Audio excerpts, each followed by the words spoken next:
2021. It's currently 9:46 and I'm planning to go to the lab, but I just thought to give you guys a bit of update. If you're new here, welcome.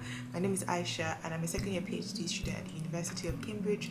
On this channel, I document my journey in grad school with the hope to inspire anyone who is considering postgraduate studies or study at the University of Cambridge. So yeah, in terms of updates, there's not much going on. I've been a bit stressed actually for this past week because a few things have been happening here and there. There was a time that I showed you guys like the whole it was a week-long experiment of different batches, and I showed you the bands and all of that kind of stuff. So I've gotten to the point where the total sample size is 135. And that's a lot of samples, to be honest. I've worked with maybe 50 samples max, so this is a bit out of my comfort zone, and I really do not know how best to approach it. So yeah, at the moment I've made the DNA libraries from 135 samples. So the step after making the DNA libraries is to pool all of the samples together, because you do not want to sequence each sample separately, because that will cost a huge amount of money. You can imagine if I have 135 samples, there's no way I can sequence each sample separately because it doesn't make sense. So what we do is that we pull them into one sample, and because these samples are already barcoded, you've tagged them with a specific ID. When you analyze the data, you'll be able to know which data set is coming from what sample.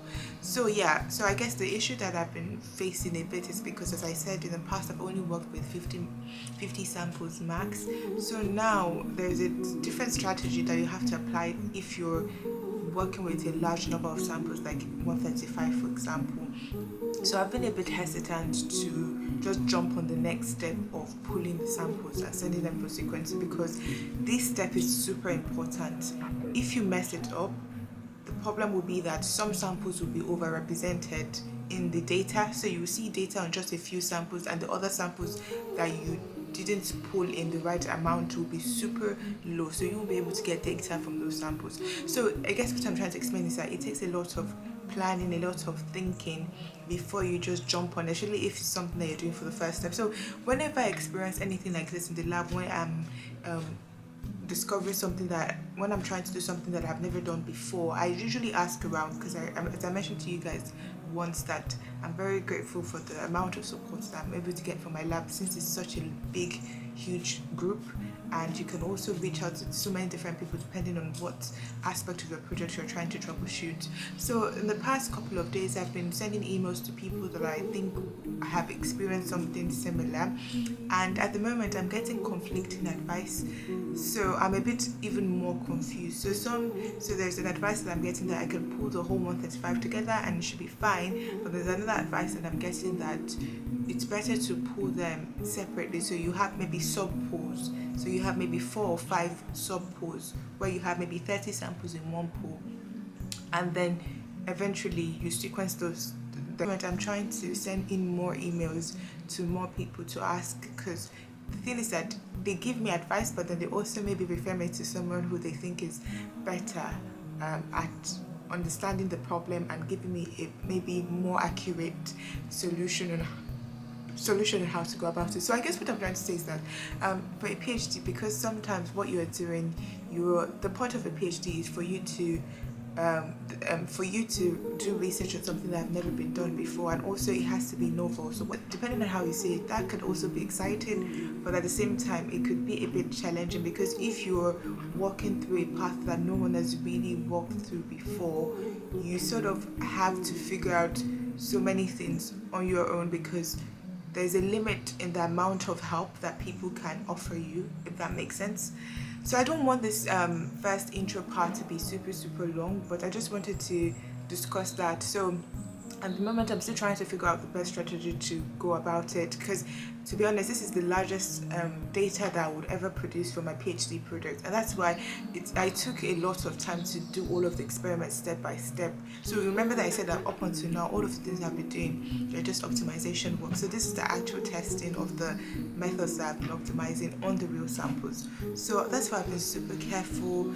I've been a bit anxious about the samples and not just wanting anything to happen to it. And if I've put in a lot of work, coming up until here, I just don't want to, just rush things now, sample everything, I just send for sequence, and then they tell me later on, or when I run the QC, that the samples are overrepresented or underrepresented. So that's why I'm trying to do it one step at a time. And I think I'm also due for a break. So I'm supposed to take a break. I was supposed to take a break during the summer, but I couldn't because of I was home for a long time. So I myself, I'm already exhausted because I think I'm getting to the point where I'm feeling burnout. So I was supposed to take a break the week after next week, but I've decided to schedule the break for some other time, maybe sometime in October or something, because I think that I need more time to figure out this pooling thing before I then go for a break, because my plan is to pull the samples, send them for sequencing, and then go for a break waiting for the results from the sequencing facility. So that's the update about that. And I'm still, inshallah, I'm going to figure it out, inshallah, because I know that I will, inshallah. I just need to reach out to more people and sort of think about what I want to do moving forward. Another thing that I've been doing lately is also updating. So our lab recently transitioned from having a lab note, a physical lab note like this, to an ELN, so electronic lab notes. So it's on OneNote. And to be fair, it's not something that I'm used to. So I've spent a good amount of my week trying to transfer some of the experiments that I had written down in my physical lab note online, and that also took me a bit of time. So I'm almost at the end, but not yet. So yeah, we'll see about that. But that's also one thing that I've been working on. So another bad news that happened to me earlier on, I think a week ago or so, or recently, was that I made a huge mistake. I made a silly mistake, and then the machine that I used for all of my computational work broke down, and I had all of my scripts, my notes on that machine, and it wasn't backed up. Which is a very silly PhD mistake, because I know that they've mentioned it to me tons of times when I first joined, that you should back up all of your data. And to be fair, I have backed up my data in other places, because I have my data spread across many different places. Like for example, the lab drive, I have it on OneDrive, I have it on my personal desktop, so I have it across so many different places, and I have those backed up. But it's just that machine specifically, I sort of thought, because it was a Linux machine, so I thought that it was a remote server, and for some weird reason I thought that was automatically backed up, which is a very stupid mistake. You know, there are some mistakes that you make and you're just so angry with yourself. But anyways, I'm going to try to be kind with myself and just let it go. It has happened, and now I just have to figure out how to move forward from it. So the machine broke down, I lost my data, but the thing is that thankfully my boss, bless her soul, said that she is happy to cover the cost to have it recovered. So at the moment, the IT in my department is exploring the data recovery company, and they will not get back to me until sometime next week or the week after. So I'm just praying so hard that inshallah, they find my data and they recover it for me. And I've learned my lesson in a very, very hard way, but inshallah, moving forward, I'm going to try to be more intentional and very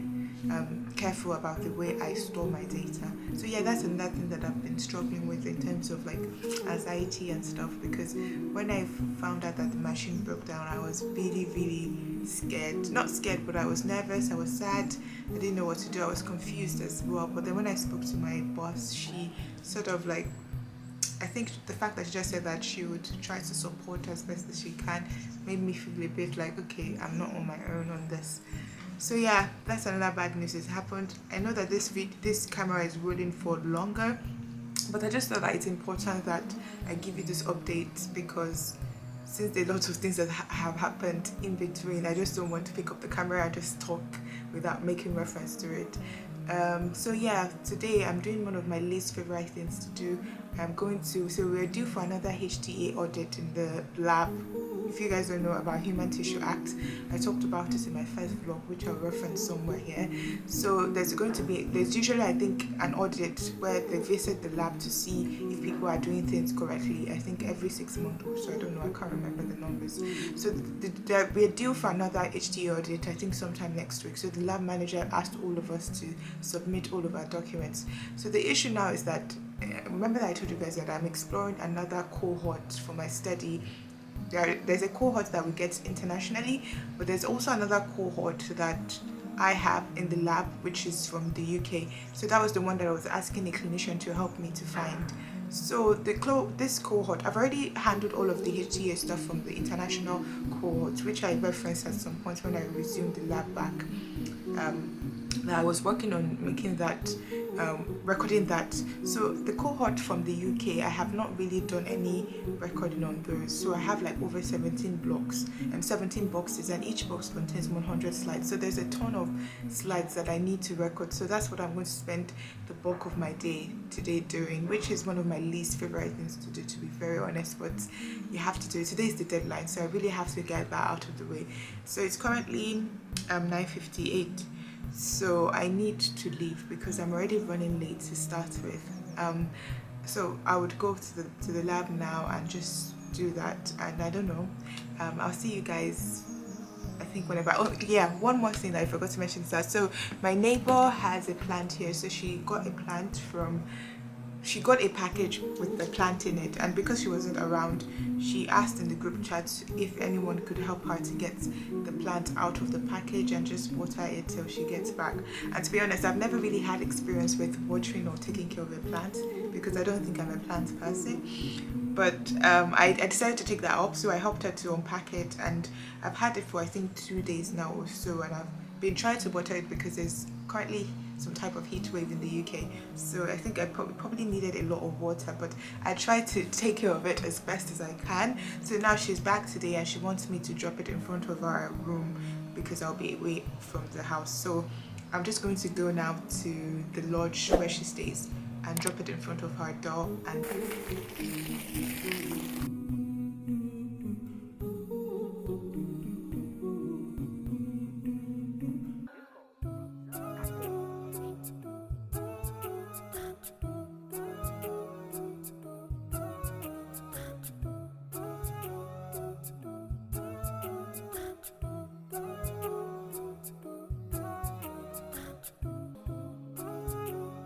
hi guys, sorry for the mess. So this is how the sheet looks like. Basically, I'm trying to input all of the slides that I have into each of these columns, more or less. Again, sorry for the mess, I'm just all over the place today. So I have to put in the donor ID, the PS number, the slide number, slide ID, date that the sample was collected, the date of consent, that the date the patient gave consent for the samples to be collected for research, date received, time received, storage location, date of extracted, date in which the DNA was extracted from the slides, the protocol that was used. So yeah, it's a bit detailed. To be honest, I feel like I've not even gotten to half of the slides that I need to record. So at the moment I'll show you guys. So at the moment I've only recorded for 3 slide boxes. Box 1, I don't know if you guys can see it. Box 1, box 2, box 3, and basically I've still got like a lot more boxes, and I feel like I'm probably going to spend the rest of my day here.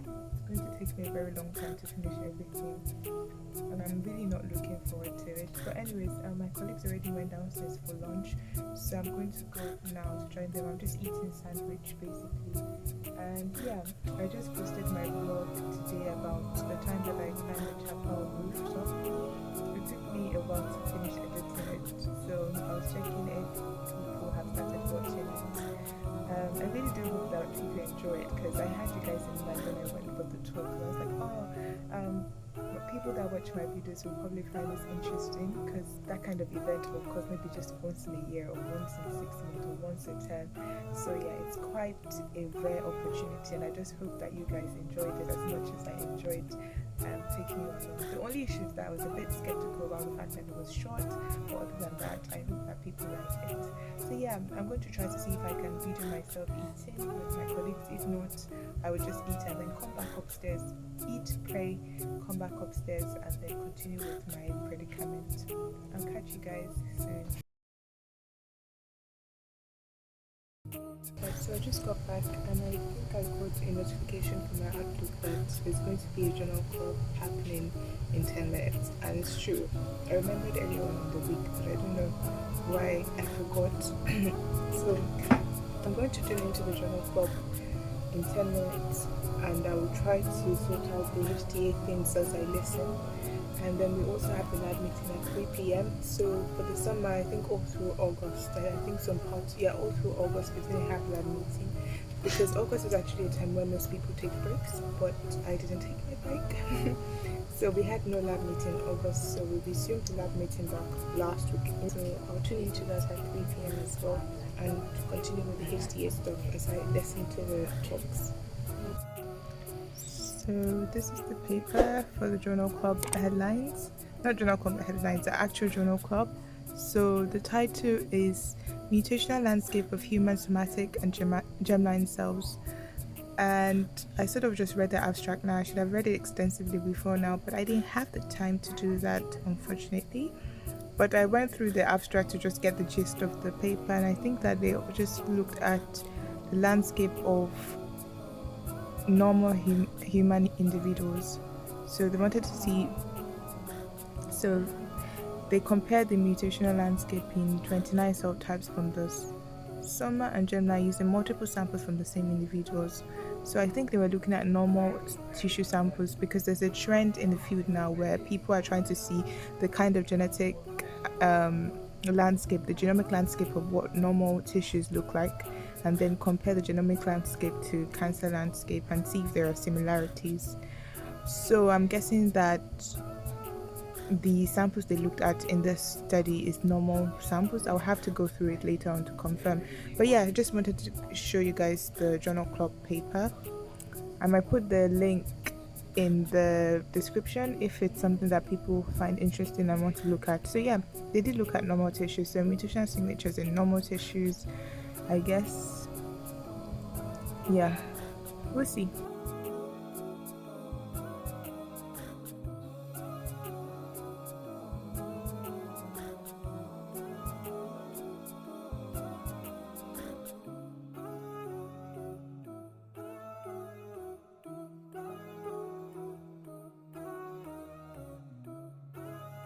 Hi guys, so I just got back from the lab.